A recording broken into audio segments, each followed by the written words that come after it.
80ஆம் ஆண்டு மலேசிய இந்தியர் காங்கிரஸ் சிறப்பு பூஜை. சமுதாய உணர்வோடு இந்த நாட்டுக்கு சஞ்சய் கூலிகளாக வந்த தமிழர்களுடைய நலம் காப்பதற்காக உருவாக்கப்பட்ட மலேசிய இந்திய காங்கிரஸ் இன்று தனது 80வது நிறைவு நாளினை கொண்டாடி கொண்டிருக்கிறோம். மலேசிய இந்திய காங்கிரஸுக்கு ஒரு கூட்டு பிரார்த்தனை செய்யணும்னு நம்ம எல்லாமே ஒட்டுக்கொள்ளும்.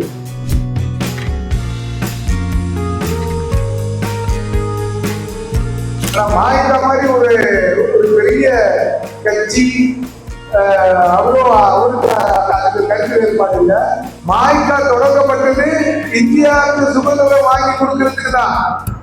இங்க உள்ள இந்தியர்களுக்கு ஒரு அரசியல் வாகனம் இருக்குன்னு தொடங்கப்பட்டது இல்லை.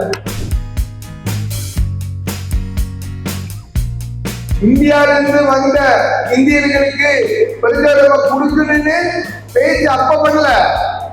அது 10 வருஷம் முன்னே டெல்லியில பேசப்பட்டது.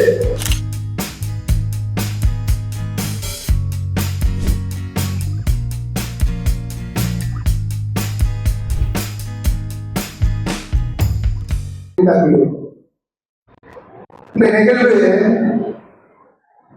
நிகழ்வு நம்ம எல்லாமே ஒன்று கூடி ஒரு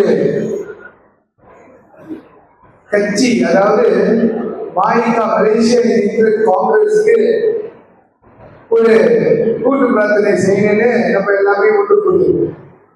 இது ஒன்று கூடி இப்போ உள்ள சமயத்துல ஒன்று கூடுறது உங்களுக்கு எல்லாமே தெரியும். இந்த கட்சி பதவியில ஒரு பெரிய அளவுல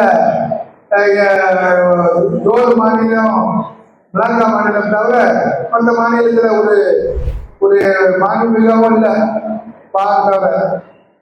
அப்படி இருந்தாலும் இந்த கட்சி தொடர்ந்து இந்திய சமுதாயத்தை பிரதிநிதிச்சு பொருள் கொடுத்து அங்கீகாரம் மட்டுமில்ல அதுக்கு பாதுகாவலாக இருக்குன்னு இப்ப உள்ள சமுதாயம் அது ஆசைப்படுறாங்க. இந்த 18 வருஷம், அதாவது 2008 இருந்து இப்ப உள்ள காலகட்டத்தில் நீங்க பாத்தீங்கன்னா, இப்ப கடந்த காலத்துல ஒரு 7 வருஷம் 6 வருஷம் 7 வருஷ காலகட்டத்துல மாய்கா தொடர்ந்து இருக்குன்னு, மாய்கா நம்ம எல்லாமே ஏமாந்து போயிட்டோம், ஒரு கட்சி இல்லைன்னா கூட இந்திய குரலை கொடுக்கலாம், இந்தியர்களுக்கு அங்கீகாரம் பெறலான்னு நம்மள இளைஞர்கள் எல்லாமே இப்போ உள்ள சூழ்நிலையில ஒரு இந்திய கட்சி இருந்தால்தான் இந்த இந்தியர்களோட இருக்கக்கூடிய நம்மளுக்கு எந்தெந்த அங்கீகாரம் கிடைச்சிருக்கோ அந்த அங்கீகாரம் தொடர்ந்து இருக்கிறதுக்கு மட்டுமில்ல, இந்தியர்களோட அப்பப்ப உள்ள சமுதாயத்தை பிரச்சனை எல்லாமே தீர்வு காட்டுறதுக்கு ஒரு கட்சி இருக்குன்னு. அதே மாதிரி எங்க கூட இன்னொரு கட்சி இருக்கிறாரு, தனக்கு. ஆனா மாய்கா மாதிரி ஒரு பெரிய கட்சி அவ்வளோ அவருக்கு அதுக்கு கருத்து வேறுபாடு இல்லை. ஆனா தொடர்ந்து வேலை செய்ய கேட்ட ஒரு ஆள் கேட்டாங்க, ராஸ்மி ஏன் மத்த எல்லாமே இருக்கிறாங்கள, மத்த செய்யறாங்களான்னு கேட்டேன்.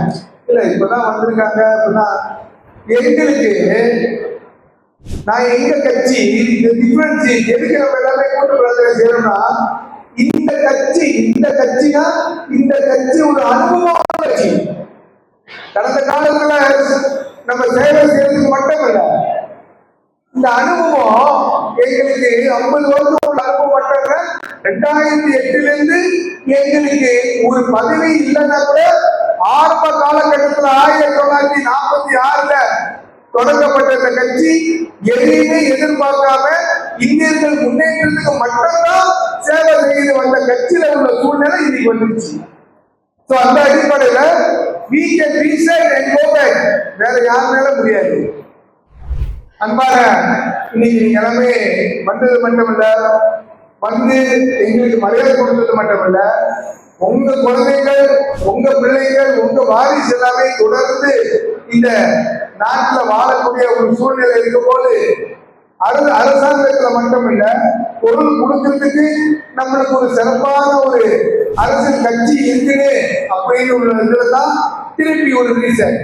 1946 எனக்கு டான்சி அவர்கள், டான்சி குமரன் அவர்கள், டான்சி குமரனை பார்த்து சொல்றது கதையை சொல்ல தெரியும். டான்சி குமரன் அவர்கள் இளைஞர் பகுதி, நான் ஒரு 20 வருஷம் இருக்கு இளைஞர் பகுதி தலைவராக இருக்கும்போது அவரை கூப்பிட்டுருந்தோம். சரித்திரத்தை கொஞ்சம் சொல்லுங்க டான்சி. அவர் சொல்லும் போது மாய்கா தொடங்கப்பட்டது இந்தியாவுக்கு சுதந்திரம் வாங்கி கொடுக்கறதுக்கு தான். இங்க உள்ள இந்தியர்களுக்கு ஒரு அரசியல் வாகனம் இருக்குன்னு தொடங்கப்பட்டது இல்லை. அப்ப அதுல உள்ள தலைவர், தேசிய தலைவர் ஜான் பீவி அவர்கள் போயிட்டு போராட்டம்லாம் பண்ணிட்டு மாரியம்மன் ஆலயத்துல ஒரு சின்ன குடிசையா இருந்ததுன்னா மாய்கா தேசிய மாய்காவோட அலுவலகமே மாரியம்மன் கோயில்ல உள்ள சின்ன குடிசை. அதுல படுத்திருப்பாராம் ஜான் பீவி.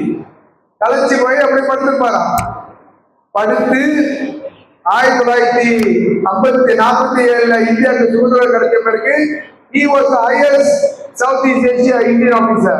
அதுக்கப்புறம் அவரு எம்எஸ்ஆரா வந்தாரு. எல்லா ஊருக்கும் போயிட்டு பெரிய பதவி. அதே மாதிரிதான் நம்மளோட தேசிய தலைவர்கள் பண்ணாங்க. அப்போ உள்ள காலகட்டத்துல ஒரே ஒரு நோக்கம் தான், இந்தியாவுக்கு சுதந்திரம் கிடைச்ச பிறகு அதுக்கு எல்லாம் நினைச்சுக்காதீங்க 57 தானே, 57 இங்க உள்ளவங்களுக்கு சுதந்திரம். ஆனா இந்தியாவிலிருந்து வந்த இந்தியர்களுக்கு பிரஜாரமா கொடுக்கணும்னு பேச்சு அப்ப பண்ணல. அது 10 வருஷம் முன்னுக்கே டெல்லியில பேசப்பட்டது.